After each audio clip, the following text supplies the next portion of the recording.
ఎన్నికల్లో గెలుపు కోసం వ్యవస్థలను బీజేపీ వాడుకుంటోందని మాజీ మంత్రి కేటీఆర్ ఆరోపించారు. ఎస్ఈఆర్ పై చాలా మందికి అనుమానాలు ఉన్నాయని అన్నారు. తెలంగాణలో కూడా అవకాశం కోసం బీజేపీ ఎదురు చూస్తోందని విమర్శించారు.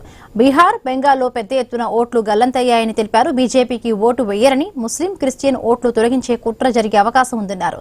ఎస్ఈఆర్ ప్రక్రియపై ఆయన కీలకమైన వ్యాఖ్యలు చేశారు. ఎస్ఐఆర్ పార్టీ సభ్యత్వ నమోదుపై ఇన్ఛార్జీలకు దిశానిర్దేశం చేశారు.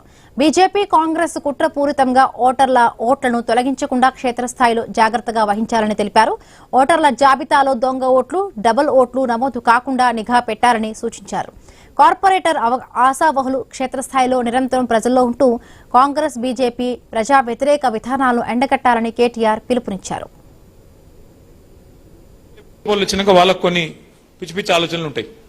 ముస్లింలు మాకు ఓట్లు వేయరు, క్రిస్టియన్లు మాకు ఓట్లు వేయరు, కాబట్టి వీళ్ళని కట్ చేయాలి, వాళ్ళకు ఒక ఆలోచన ఉంది.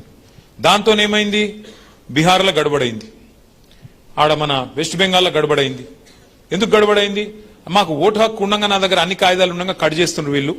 ఎలక్షన్ కమిషన్ కూడా పూర్తిగా ఏకపక్షంగా పనిచేస్తున్నది. ఇగో మా ఓట్లు ఉండగా తీసేసిండ్రు. हमारे पास सब कुछ है, कागजात है, सब कुछ है, आधार कार्ड है, रेशन कार्ड है, हर चीज है, पर हमारे होना बोल के निकाल रहे हैं, हम माइनॉरिटी है, इस वास्ते निकाल दिए అని చెప్పి గడబడైంది. అందుకే ఏమనుకున్నామంట, మన పెద్దలు కేసీఆర్ గారి నాయకత్వంలో మరి మన రాష్ట్రంలో ఇటువంటి కథలు చేయనియద్దు వీళ్ళను. ఎందుకంటే ఇక్కడ బీజేపీ లేదు, మనలేదు. ఏడుంది బీజేపీ? ఈడ ఏదో ఆ పార్లమెంట్ వచ్చినప్పుడు ఏదో గాడుపు ఆగమాగం గాడుపు తప్ప, గాయగత్తర తప్ప కింద గ్రౌండ్ ఏం లేదు. ఉత్తదే ఆ సోషల్ మీడియాలో ఎక్కువ, సొసైటీలో తక్కువ, వాళ్ళు బిల్డప్ తప్ప ఏముండదు. గడబడి చేసేది లేదు, యుద్ధాలు చేసి మన మీద కేసులు పెట్టించుకునేది కూడా లేదు. మనం ఫెయిర్ గా ఫైట్ చేద్దాం, జనంలో కోదాం. ఇగో మేము 10 ఏళ్ళకి ఈ పని చేసినాం, రేపు మళ్ళీ అవకాశం ఇస్తే ఈ పని చేస్తామని ప్రజల ముందు వాళ్ళ దయ కోసం అడుగుదాం. వాళ్ళు గెలిపిస్తే వాళ్ళ కోసం పని చేద్దాం. వద్దురాబోయి పక్కకు కూర్చోండి, పక్కకు కూర్చుందాం. గడబడేమున్నది?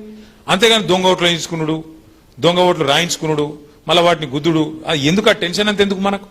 అందుకే మనం ఫెయిర్ ఫైట్ కోసం, పారదర్శకంగా పనిచేయడం కోసం మనం 4 పనులు చేద్దాం. వాళ్ళకి సహకరిద్దాం. ఎలక్షన్ కమిషన్ మీ దయతో, మీ పకడ్బందీ ప్రణాళికతో మీరు గుండెల్లో పెట్టుకుని గులాబీ జెండాను మోస్తే, మీరు కొట్లాడితే 2023లో రాష్ట్రంలో వేరే చోట ఎట్లున్నా హైదరాబాద్ లో మాత్రం ఒక్క సీటు కూడా అటు ఇటు కాకుండా హైదరాబాద్ మాత్రం మనమే గెలిచినాం. ఇవాళ ఒక హైదరాబాద్ లో కాదు, రాష్ట్రం మొత్తం ప్రజలు ఎదురు చూస్తున్నారు. ఎప్పుడు ఎలక్షన్ వస్తుందా, ఎప్పుడు కాంగ్రెస్ పోతుందా, మళ్ళా కేసీఆర్ వస్తాడా? ఇలా స్లోగన్ ఒకటే రాష్ట్రం అంతటా, కాంగ్రెస్ పోవాలి, కేసీఆర్ రావాలి, కేసీఆర్ రావాలి. ఇది మొత్తం రాష్ట్రంలో. ఏడవై రైతును అడుగు, తప్పు చేసినాం సారు, ఏం చేయాలి, అప్పుడేదో అయింది అట్లా అని బాధపడుతున్నారు. ఇక హైదరాబాద్లో అయితే ఏం మారలే, జోర్దార్ ఉన్నది పరిస్థితి. Corporation election